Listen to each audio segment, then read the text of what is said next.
I'm Rick, and this is your seat at the table, and we're talking all things BattleTech. This is Technical Readout 2750. All right, this is some.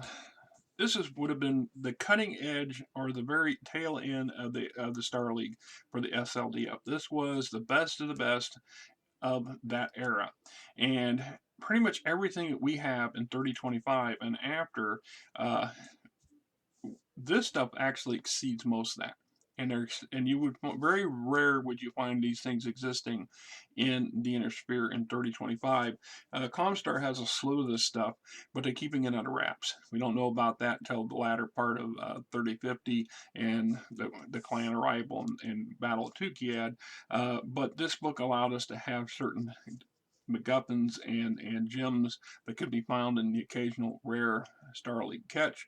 And a handful of houses would still have some of this equipment, some of these vehicles, some of these machines, although some of them would have been sidelined or taken out of commission because of the lack of highly advanced parts. This also is the predecessor of what we know as the clan technology.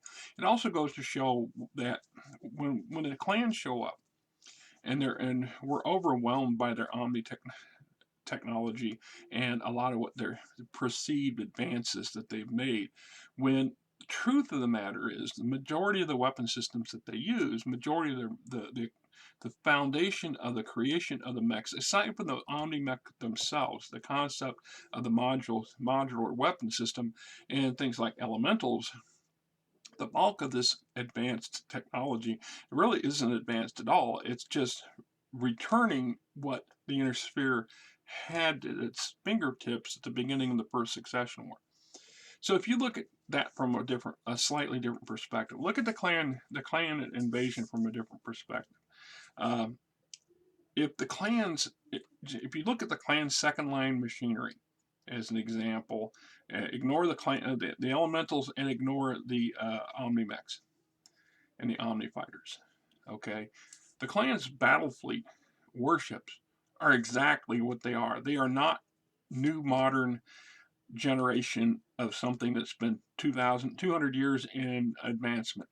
They are what the Star League had at the time the Star League fell apart, and what the houses had in their arsenals at the beginning of the first succession war. They just brought them back with them. The clans had a sufficient stockpile of battleships and warships that they didn't need to build a bunch of their own. That's not to say that they didn't build a handful of new designs of their own, but they were using the same technology. And from everything I've read in canon, pretty much everything they had is Star League era vintage stuff. They're 250 years old or older. A lot of their second line machinery is the same. So we have all the standard mechs of 3025 that we're familiar with. You know, the Warhammer and the Atlas and the Wasp and the Shadowhawk and so on and so forth. These machines were the bread and butter, the average machine at the end of the Star League and in the arsenals of the successor states at the beginning of the first succession war. The sheer devastation and conflict and destruction that occurs during the first succession war, and then the coup de grace that the second succession war basically performs against advanced technology, sees an end to a lot of what's in this book. And so we're going to take a gander at some of this. I mean, I'm not going to spend 2 hours going into depth on it because there's such a rich pile of stuff in here. This also gave us the potential, if we wanted to retro play, if you wanted to fight the battles of the first succession war, in theory, you could use this source book along with the other technical manuals that we had up to that point to recreate that era. We know the key players in the political sphere because the stories tell us about it. The source books cover it. We know that most of the borders don't change too drastically. We also know that the bloody battles were horrific.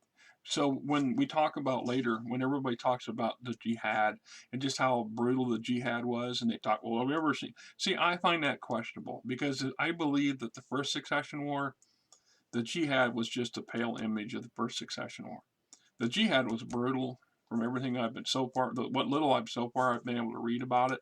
And there's been a couple comments I've read from various writers and staff that they purposely left a lot of things blank or undefined to when FASA bellied up and Pran Pro took over, WizKids took over, and then eventually Catalyst. They decided to leave that whole era, a whole section of BattleTech's eras vague on purpose to allow the new companies to do what they were going to do and bring their own flavor into it. So when we look at the first, just how brutal the first Succession War probably was. Every indication, everything we hear about is nukes were used constantly, orbital bombardments were quite common, battle fleets fought each other to extinction. By the end of the first Succession War, most of the great houses, their warship fleets are almost non-existent. And the second Succession War pretty much saw the end to all of them. The last ones were taken out or destroyed. The capabilities of building more and manufacturing them were completely destroyed. One of the reasons I suspect that the jump ship production facilities were so decimated from the first Succession War in part was because of their proximity to, and the fact is that if you can build it, if your orbital facility can build large enough jump ships, you can probably build minor warships there too. And so the Great House tactical geniuses decided we better knock them out too. And they probably just assumed that, well, once we conquer the neighbor, we can take over and we can rebuild everything. Except as we know from experience, it didn't occur that way. It just didn't happen. So we look at, excuse me, I get these dry coughs and then they just don't want to quit.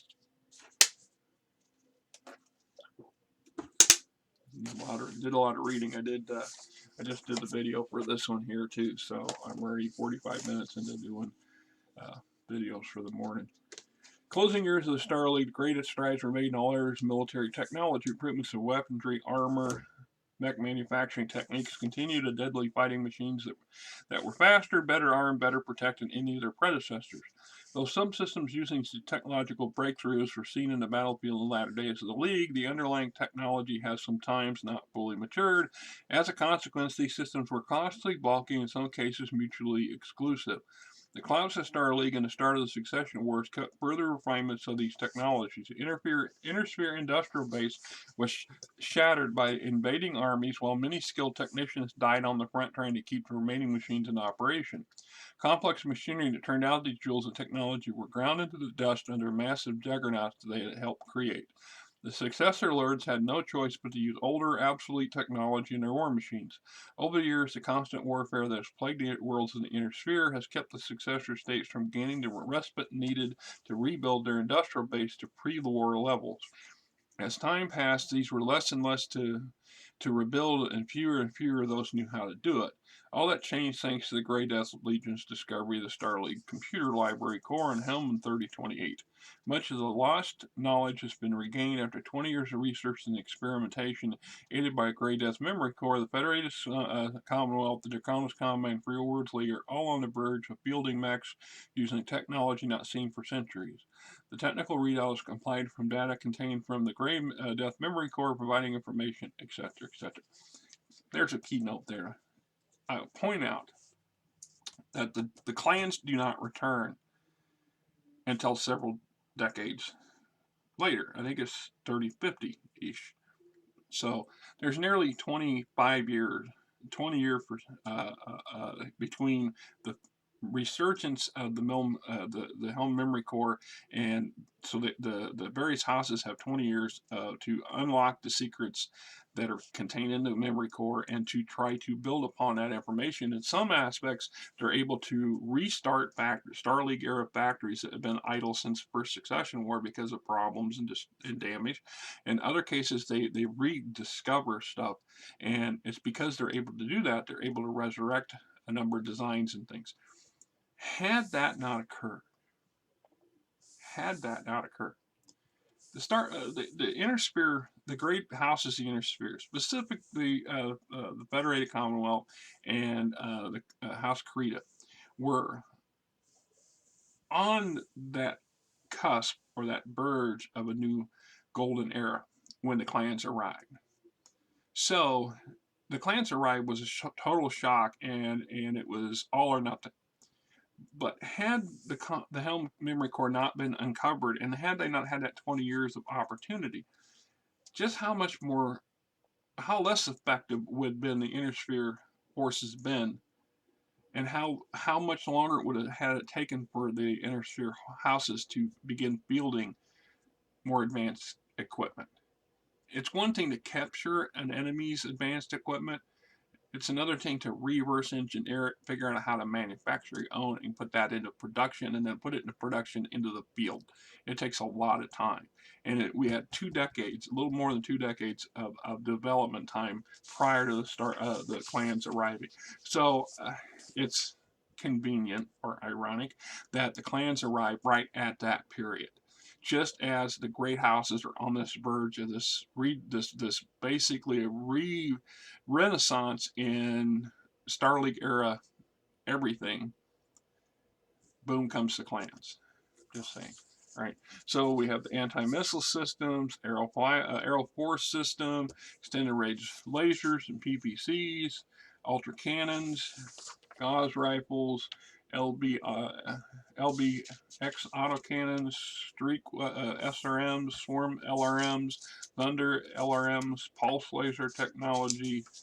All this stuff. Most of this what makes most of the clan machinery so devastating is Star League era stuff. It's not new. The clans are not fielding an entire lexicon or generation or 6th generation of weapon systems that they invented themselves. That they just continued manufacturing the stuff that had been, and refined a little bit the stuff that had been cutting edge at the end of the Star League. So in the electronics, we got the Artemis 4 system, Beagle Active Probe, Guardian ECM systems, the Miramar mask system for increasing speed, NARC missile beacon, construction materials, case, double heat sinks. How case was not something that was more common it just kind of boggles my brain that most battle mechs didn't have some kind of system of that nature. It just seems so, I don't know, intuitive or counter. It doesn't seem like it's that damn advanced, or it shouldn't be in my mind. Anyway, so we get into this chapter 2 battle mechs. And we get what these would have been the latest generation, or the prototype generation for that last era of the Star League. Mercury was designed as a replacement for the Wasp and Stinger, so on and so forth. And we go on through these things. And most of these are based around either one or more elements. So if we look at the Thorn at 20 ton, it's got case system, and it's using regular medium lasers and a regular LRM-5. It has basic communications and tracking systems, so it's nothing really all that spectacular over previous versions of 20-ton mechs, exception of the addition to this case system in it, right? And endo steel. So it has an endo steel frame and case, which allows the endo steel allows it to carry just a hair more weapons and armor. Mongoose, the Hussar, Herms, Sentinel, Werven, the Crab. Oh, I always kind of like that one. The Kentaro. It's in here that Lady Urano it briefly apparently pilots a Kentaro in her bid to reclaim her ancestral home in the coalition. Now, and I stated in that video, this is not a common mech. This was not a common mech even at the end of the Star League. They made quite a few, don't get me wrong, but most of these were either destroyed or taken with the SLDF, Kerensky's forces when they went on the Exodus. So what was existing left over was either going to be in the or in the Comstar secret arsenal, or in a handful of SLDS catches. And there might have been a few of these that have made their way to the house militaries at that time. Keep in mind that most of these mechs would have been cutting edge technology or latest generation stuff for the Star League. So the odds of it being manufactured and sold by the various houses at that point is probably less likely to happen. They might have got a few of them, but it would have been in those first few years of or first decade of the first succession war, where all the production from those advanced factories would be going into the arsenals of the various houses producing them, until those factories were destroyed or damaged beyond repair, or destroyed outright during the first succession war. So however many of these might have been produced, and then the succession war, the first and succession wars were so brutal, they would have ground up a lot of this stuff. The other side of the problem, and this is where I run into an issue with it when they had it in here. It makes great video, makes for a great video game and a great story, and they never explain where she got it, and how she got it, and how it showed up in the periphery in the first damn place. Other than somehow it came out of some Brian catch or something. Somebody inside a Comstar was feeding these people a few machines for their own purposes that we never know about. I'm just putting out possible scenarios. My reason for this is it's the NARC beacon. Okay, I don't know if she had any NARC beacons. I never played the video game. I don't know if the thing actually shows up in the video game. If you guys know that, please by all means put that in the comments and let me know. But that is a piece of technology that is cutting edge technology, and the means to produce the reloads for it would not exist in 3025, 3026. Those factories did not exist. They no longer function. We did not have the means to produce NARCs and our NARC pods or the beacons, and let alone repair them outside of Comstar. Comstar still might have that production capacity. Comstar might have a stockpile of these things. So if there were any of this stuff, if they acquired this in a catch, then perhaps there was enough reloads in that catch, but it would have been a limited amount. That's a very specific, precise piece of equipment. Just my personal opinion, of course. Anybody wants to debate it, by all means, let's have a debate. The Bombard, the replacement for the Archer, Flashman, the Thug. I like the design for this one. I do. I played with this one a couple times when we started reintroducing things like this. A Highlander, and that's how, when this book came out and my buddies and I, we really wanted to start introducing some of this stuff in our campaigns and our games. That's exactly how we played it out. These were items that were acquired from a Starleague catch, or they were, in a couple occasions, they were items that had been sitting mothballed in the back of some, I think it was House Davion at the time. House Davion had a number of various Starleague era machines that they couldn't repair and couldn't put the munitions that they needed into production until after the Helm Memory Core came out and they started reintroducing things. And that's how we justified it. Wasn't quite a prototype. It was a resurgent prototype. It's something that they'd had mothballed, and we were able to bring it back out and stick it into motion. That's how we were finding some creative ways to justify having these things. This is a bruiser. I like him too. All right, then we get into aerospace fighters. Pretty much the same concept. A lot of these are using either advanced weapon systems or advanced engines or electronics or something special. They're not all that way, but most of them do have something going on that's Starleague era something in it. Some of these are more likely to survive the succession wars in limited numbers. So when we talk about the rare birds, it would be in those categories, right? Or potentially, you might have had one of these things still, this Hellcat still flying, but for 200 years, nobody had the Beagle probe no longer worked, and nobody knew how to replace it or repair it, so they just stripped it out and maybe replaced it with another weapon system. Now that's another way of building these things. Lots of great stuff. It also shows us kind of where the Star League was at toward the end. And once again, if you ever wanted to do campaigns and battle in that era, you want to recreate some of the you know, refuse or the reunification war era, or the Civil War era, you know, going after Amherst and his troops, this stuff would fit quite well into those campaigns.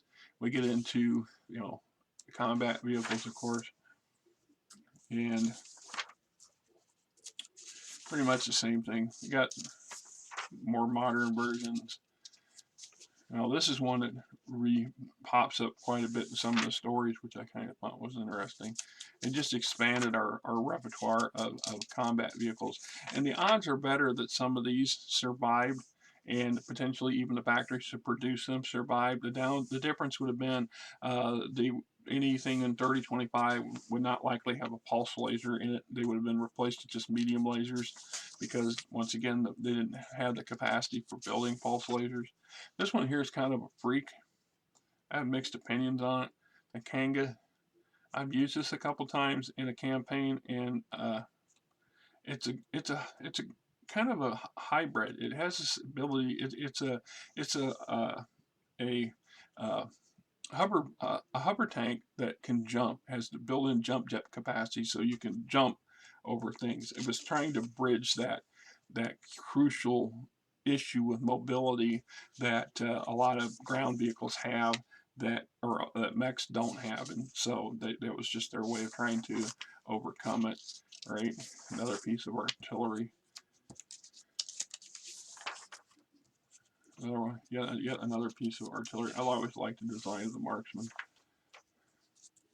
The Magi, heavy tanks, Burke's a beast, 3 PPCs and an LRM-10. There's entire weapon systems at Gauss cannon. 1 weapon system. Rhino, another beast. Puma. Then we get into some warships. Alright.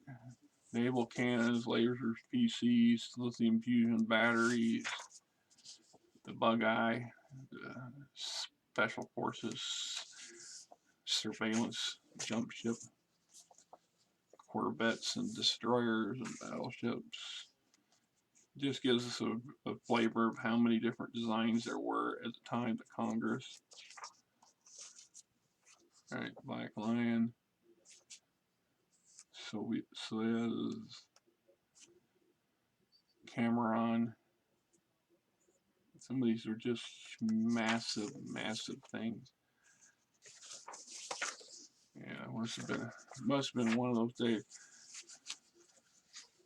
This the one I'm thinking of. I've been thinking of for a while. Yeah, the Potemkin. This is a brute for transport. See, this is the type of it's a quote warship, but it's actually more of a transport. It has the capability of carrying 25 drop ships. 25 drop ships. By far the largest craft that I know of capable of carrying that many damn drop ships. If we were still stuck in it, and I know I'm fixated on that 2000 idea of 2,000 jump ships in 3025. Well, if there was 500 of those jump ships that were capable of carrying 20 frickin' drop ships at a time, I would be easier on the economy sort of side of that stuff, because it's the motive is, you know, how many drop ships can you haul through space in a given time? That's the key, right? So we get into that. Then we got some equipment and some various other personal stuff, EMP pulse mines, emergency jetpacks, blast compressors, grapple rods. Some of this stuff would have been pretty. This isn't just Star League stuff. Some of this stuff is still available, and you know, grappling rods, for Christ's sake, it's just something that didn't make it into the earlier books. Now, The Mauser's 960 assault system, the infantry trooper of the Star League, is the best outfitted and trained soldier in history. Mauser 960 is a standard firearm of the infantry of the regular army. It's a weapon designed for an extended campaign against a variety of opponents, battle mechs, vehicles, fighters, and other infantry. More importantly, it's a reliable system of firepower that's compact and easy to care for in the worst circumstances. So this thing carries. Its primary feature is a pulse laser system supplemented by an auto grenade launcher that fires grenades of various types. Mauser 960 contains a survival pack within the stock, has a vibro blade mounted on as a bayonet, and a sight for accurate fire. In general, it provides a wide variety of weapons for the infantry and utilized in combat against assortment of opposing forces. The grenade launcher can be fired as a single shot or in automatic mode. The grenade mix consists of usual explosives, flash, affecting the hex hit, smoke, affecting the hex hits, thermite, causing fire on the struck object or opponent, or can be used to fire thumper rounds, which are unique to the Mauser 960. They explode with a adhesive that attaches a solar-powered transmitter that signals the enemy's position. This marks opposing battle mechs for attacks by fighters and other more heavily armed forces. Vibro blade bayonet can be activated from a trigger system on the rifle. There is a very small explosive charge in the amount that allows the infantryman to fire the bayonet at an attacking enemy. The range is limited, but only 8 meters at any degree of accuracy.